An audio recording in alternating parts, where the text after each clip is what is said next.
Salve, amigos do Café Expresso com Psicologia. Sejam bem-vindos, amigos, nessa nossa nova discussão. Eu sou Fernando, psicólogo aqui em Araraquara, e vim novamente fazer essa discussão nesse momento que muito assunto está vindo para que possamos conhecer melhor, possamos abrir discussões, possamos falar, repetir.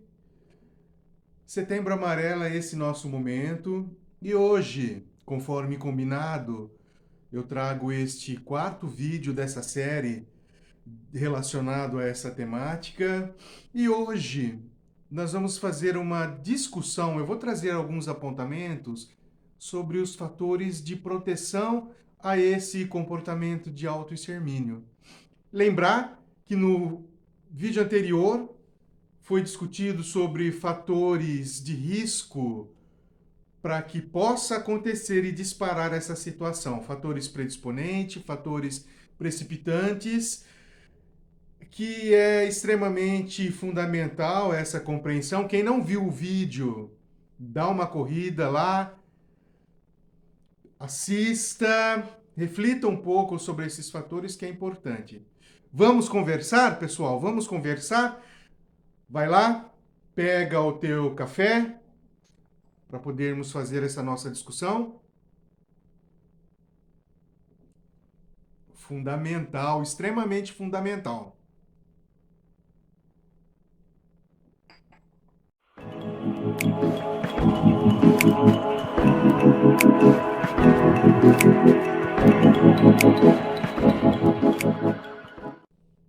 Quando nós falamos de fatores de proteção, o que a gente tem que entender? Um conjunto de situações e manifestações que acontecem na vida social, na vida familiar, em todos os contextos que a pessoa, em um determinado momento de sofrimento psíquico, algumas coisas podem acontecer. E esses fatores, eles trazem como uma grande importância para que a gente olhe com cuidado. A primeira questão é a flexibilidade cognitiva. Por que que isso é um fator de proteção? Normalmente, as pessoas que não têm essa flexibilidade de cognição, flexibilidade cognitiva, elas são muito restritas. Ela tem um campo mental extremamente restrito, não consegue compreender algumas outras coisas. Elas ficam presas a um contexto. Por exemplo, pessoas que são extremamente fanáticas a uma situação. Ter flexibilidade cognitiva possibilita que a pessoa ela tenha novas experiências. Mediante um momento de sofrimento, por exemplo, se ela não tiver uma capacidade de se colocar em outras possibilidades, ela realmente entra em sofrimento e pode acontecer coisas. Ter flexibilidade cognitiva é uma proteção, porque dá essa possibilidade de ela ampliar as experiências, ampliar o conteúdo mental, o conteúdo cognitivo é extremamente importante. Outro, disponibilidade para aconselhar-se quando a pessoa precisa tomar decisões importantes. Por que que isso é um fator de proteção? As pessoas que são restritas a essa capacidade de eu preciso tomar uma decisão, mas eu não consigo pensar, não consigo imaginar e não quero me aconselhar, não quero buscar uma conversa, um diálogo. Então a pessoa se restringe a essa coisa amarrada. Isso desfavorece com que ela tenha uma amplitude mental e até uma amplitude emocional, essa possibilidade de se aconselhar. Isso é um fator de proteção. Disponibilidade para buscar ajuda quando ela está em sofrimento.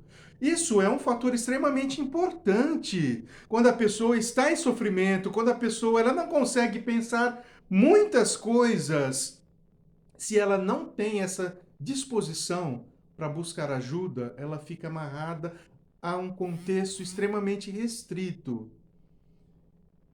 Não recebe ajuda, não recebe apoio, ela se limita a ela mesma ou uma situação bastante frustrante para ela.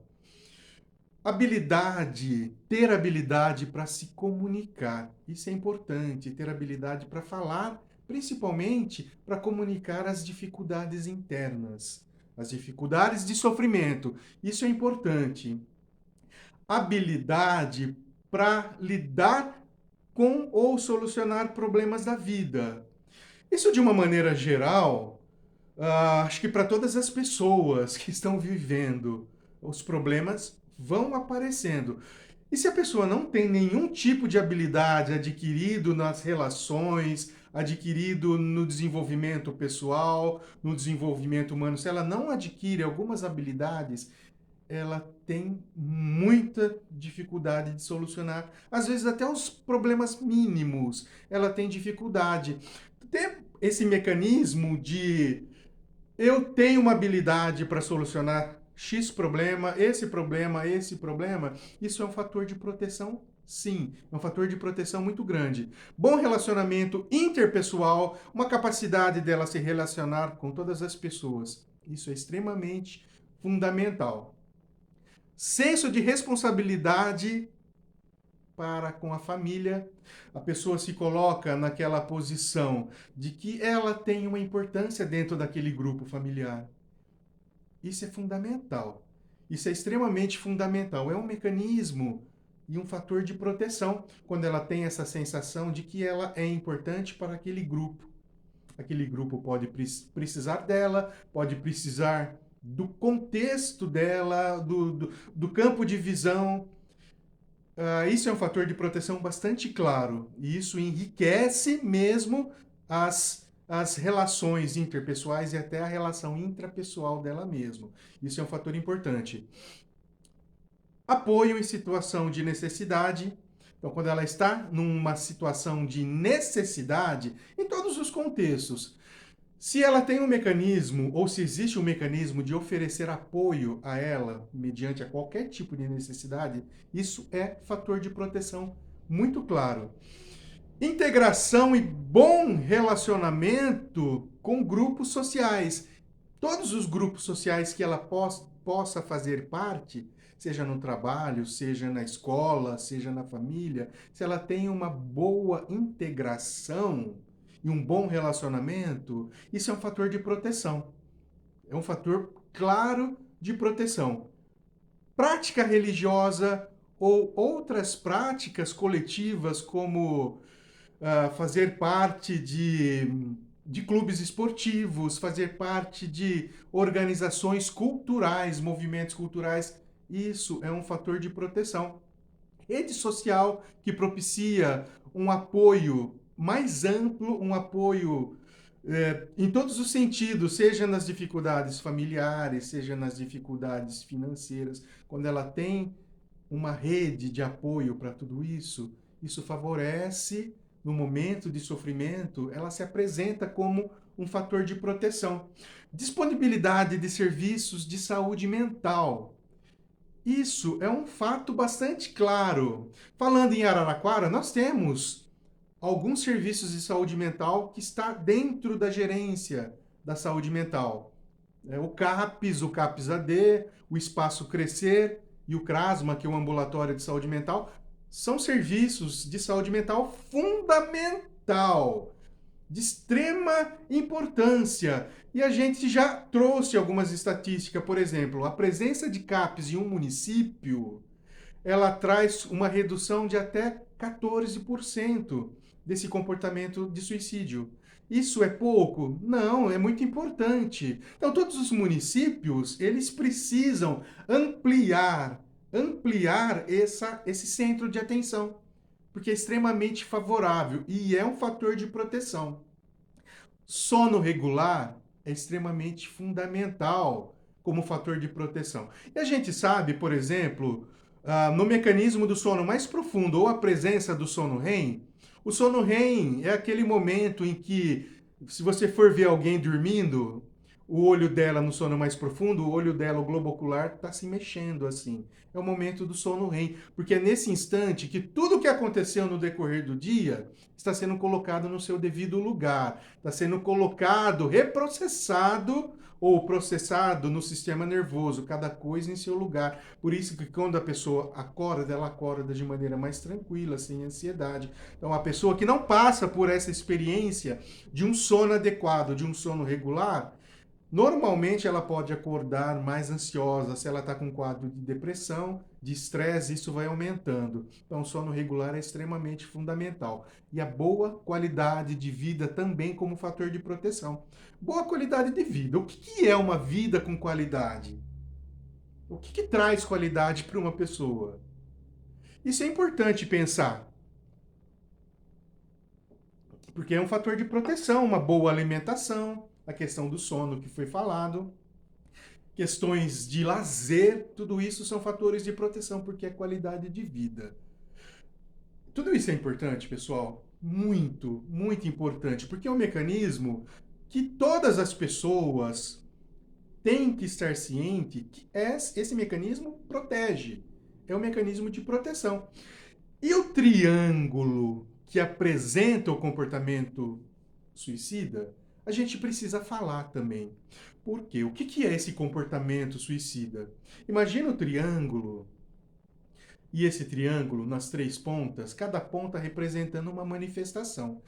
Pensa aqui na ponta de cima, uma situação que normalmente apresenta a ambivalência. O que é estar ambivalente? Imagina uma coisa que eu quero, que eu também não quero. Uma coisa que eu acho bonito, mas ao mesmo tempo eu acho feio. Uma coisa que eu gosto, uma coisa que eu não gosto. Isso é estar ambivalente.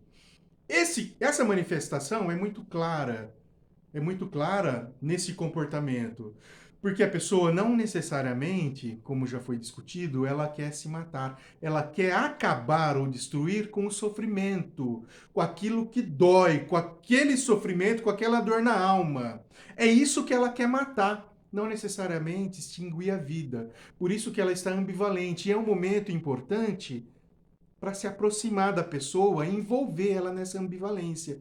Na outra ponta tem a questão da impulsividade e a gente precisa tomar cuidado. O ato impulsivo, as coisas acontecem de maneira impulsiva e faz parte desse comportamento. Mas não é só porque existe essa impulsividade que a pessoa não apresenta sinais no decorrer do seu sofrimento.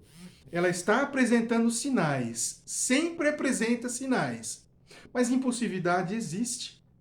Por isso que existe a necessidade de tomar conta, estar perto dessa pessoa. Na outra ponta, a gente tem a rigidez de pensamento. E o que significa isso? A pessoa ela não consegue enxergar outras maneiras de visualizar isso. Para ela, a resolução é essa. Por quê? Porque ela não consegue enxergar outras maneiras de resolver problemas, de amenizar aquela dor. Então ela pensa no autoextermínio.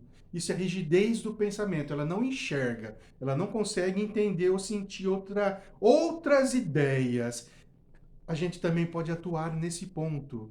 Atuar, já que ela não consegue flexibilizar esse pensamento rígido, a gente pode ajudar com que ela amplie, com que ela conheça novas oportunidades. Tudo isso é muito importante, pessoal. É muito importante a gente discutir e conversar sobre isso. Compartilhe esse vídeo para que a gente e outras pessoas tenham acesso a essas informações.